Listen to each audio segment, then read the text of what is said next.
Welcome back to my new video. My name is Kamran Ahmad. You're watching Kamran Info. I am working as an accountant in UAE. Also, I have worked for 3 years in India in Genpact, EXL and CFM as well. Based on my experience, I got placed in UAE and I'm helping you guys to get your dream job. मुझे बहुत सारे message and comments आते हैं कि account and finance की field में जाने के लिए क्या स्किल आनी चाहिए, क्या सीखना चाहिए, हमें क्या पढ़ना चाहिए कि हम एक अच्छी जॉब पा सके, अच्छा परफॉर्मेंस कर सके, अच्छी ग्रोथ पा सके। सो इस वीडियो में टॉप 5 स्किल लेके आया हूँ जो कि आपको देखना चाहिए, सीखना चाहिए, समझना चाहिए एक अच्छी जॉब पाने के लिए, अच्छा परफॉर्मेंस करने के लिए, अच्छी ग्रोथ पाने के लिए। तो one by one will discuss in this video. तो without wasting your time let's start the video. तो सबसे पहले स्किल यहाँ पर है एक्सेल। एक्सेल आपको चलाना आना चाहिए। एक्सेल के basic formula, advance formula, functions, advance level के, बेसिक लेवल के एंड शॉर्टकट कीज आपको पता होना चाहिए ताकि आप एक अच्छी वर्किंग करके एक अच्छी रिपोर्ट जनरेट कर सको। तो बहुत सारे फार्मूला एंड बहुत सारे फंक्शंस का यूज़ करके हम अच्छी वर्किंग एंड रिपोर्ट बनाते हैं that we need to present to our management, to manager और सीनियर जिसके भी अंडर में आप काम करते हो। तो आपको वी लुकअप आना चाहिए, एच लुकअप आना चाहिए, पार्ट टेबल आना चाहिए, सम, इफ, काउंट, ये सारे फार्मूलाज एंड फंक्शंस आपको पता होने चाहिए। सो ईजिली आप काम कर सकते हो, अपनी वर्किंग को काफ़ी ईजी बना सकते हो।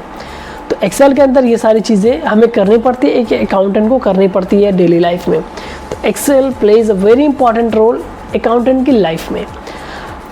सेकेंड नंबर की स्किल यहाँ पर है फाइनेंशियल स्टेटमेंट। आपको फाइनेंशियल स्टेटमेंट भी बनाना पड़ेगा। अगर आप सीनियर लेवल के हो, काफ़ी एक्सपीरियंस है, तो you need to prepare financial statement as well, you need to present to the management. अगर आप एंट्री लेवल पे हो, फ्रेशर हो, तो आपको फाइनेंशियल स्टेटमेंट बनानी नहीं पड़ेगी, बट आपको समझ में आना चाहिए कि फाइनेंशियल स्टेटमेंट है क्या। अगर आपका सीनियर कोई बना के दे रहा तो at least you need to understand कि ये बनी कैसी है, किस फार्मूला से बनी है, कौन सी वर्किंग इसमें की गई है एंड फाइनेंशियल स्टेटमेंट कौन कौन सी होती है, वो सारी चीज़ें आपको पता होनी चाहिए। ट्रायल बैलेंस क्या होता है, बैलेंस शीट क्या होता है, कैश फ्लो स्टेटमेंट कैसे बनता है, फिक्स असेट्स, लोन की वर्किंग कैसे होती है, इन्वेंट्रीज की वर्किंग कैसे होती है, ये सारी चीज़ें आपको पता होना चाहिए। ये सब चीज़ आपके माइंड में होना चाहिए कि हेल्प से आप इंटरव्यू में अच्छा परफॉर्मेंस कर सकते हो। तो ये सारी चीज़ें समझ आनी चाहिए, सीखना चाहिए आपको। That will also help you a lot. Third number की स्किल यहाँ पर है ऑडिट। हर एक कंपनी में monthly, quarterly, half yearly, yearly audit होती है। आपको ऑडिट नहीं करनी है, आपको ये पता होना चाहिए ऑडिट के टाइम पर क्या क्या काम करना पड़ेगा, क्या क्या रिपोर्ट देनी पड़ेगी, क्या वर्किंग करनी पड़ेगी, कौन सा सपोर्टिंग डॉक्यूमेंट हमें ऑडिटर को देना पड़ेगा। जो भी आप रिपोर्ट दोगे, जो भी फाइनेंशियल स्टेटमेंट प्रोवाइड कराओगे उनको, जो वो इनवॉइस चेक करेंगे उससे रिलेटेड सपोर्टिंग डॉक्यूमेंट आपको प्रिपेयर करना पड़ेगा, आपको अपने पास रखना पड़ेगा, उनको फैसिलिटेट करना पड़ेगा, उनको बताना पड़ेगा। उसके लिए आपको फाइनेंशियल स्टेटमेंट अंडरस्टैंड करना पड़ेगा, एक्सेल पे जो वर्किंग आप दे रहे हो वो अंडरस्टैंड करना पड़ेगा, उससे रिलेटेड सपोर्टिंग डॉक्यूमेंट कहाँ है, कैसे है, उसको आपको कैरी करना पड़ेगा। तो ये सारे काम, ये सारी स्किल फैसिलिटेट करना, let them know to auditor की कौन सी एंट्री, कौन सी वर्किंग कहाँ से आई है, ये सब चीज़ आपको पता होनी चाहिए ताकि आप अच्छे से ऑडिट में परफॉर्म कर सको। तो ये सारे भी काम होते हैं अकाउंटेंट को ड्यूरिंग ऑडिट। तो ये स्किल भी, ये काम भी आपको आना चाहिए, एटलीस्ट समझ में आना चाहिए अभी कि क्या होता है ऑडिट, क्या होती है, उसके उस टाइम पे हमें क्या क्या करना पड़ सकता है। तो ये भी बहुत ज़्यादा इंपॉर्टेंट स्किल है।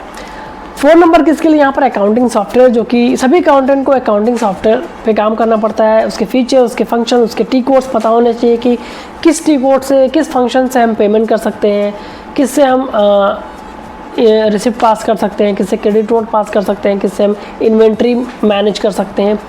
तो ये सारे फंक्शन आपको पता होने चाहिए। मार्केट में बहुत सारे अलग अलग अकाउंटिंग सॉफ्टवेयर अवेलेबल है, SAP है, ओरेकल है, सेज है, ज़ोहो है, एक्चुअरीज है। तो बहुत सारे अकाउंटिंग सॉफ्टवेयर कंपनी यूज़ करती है अपने रिक्वायरमेंट के अकॉर्डिंग, बट ऑलमोस्ट काम तो सब में वही होता है, बट फंक्शंस अलग होते हैं, टी कोड्स अलग होते हैं, उनके यूज़ अलग होते हैं।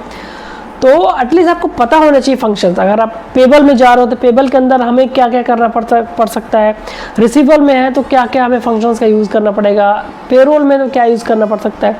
तो अगर आप अकाउंटिंग सॉफ्टवेयर पे एज ए अकाउंटेंट काम करते हो तो इनवाइसिंग करोगे, रिसिप्ट पास करोगे, क्रेडिट नोट पास करोगे, अपने ट्रायल बैलेंस मेंटेन करोगे, कस्टमर के अकाउंट्स मेंटेन करोगे, इनवाइसिंग जनरेट करोगे, रिपोर्ट जनरेट करोगे। ये सारी चीज़ें अकाउंटिंग सॉफ्टवेयर में होती है that you need to understand.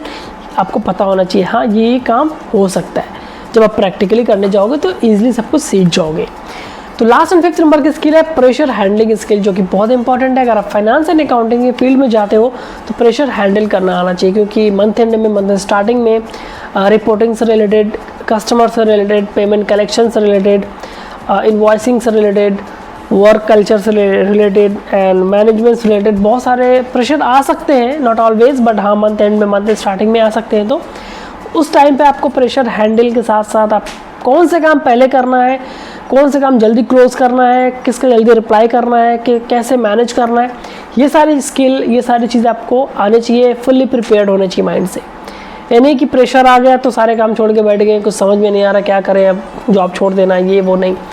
You have to prepare by mind कि कैसे प्रेशर को हैंडल करना है, प्रेशर में काम कैसे करना है।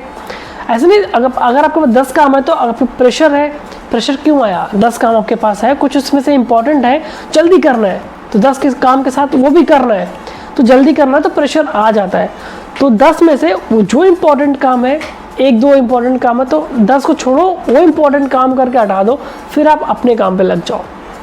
ऐसा नहीं कि आप काम कर रहे हो तो इम्पोर्टेंट काम आ गया, छोड़ दो उसको, छोड़ोगे तो और प्रेशर आपको मिलेगा। तो कौन सा काम पहले करना है, किसको जल्दी करके ख़त्म करना है, कैसे मैनेज करना है, you need to learn this skill as well. Video अगर अच्छी लगी तो लाइक ज़रूर करना, एंड कोई क्वेश्चन हो, कोई डाउट हो तो मुझे कमेंट कर सकते हो। एंड इस टाइप की videos, informative videos and job से रिलेटेड वीडियोस के लिए चैनल को सब्सक्राइब ज़रूर करना। मिलते हैं नेक्स्ट वीडियो में।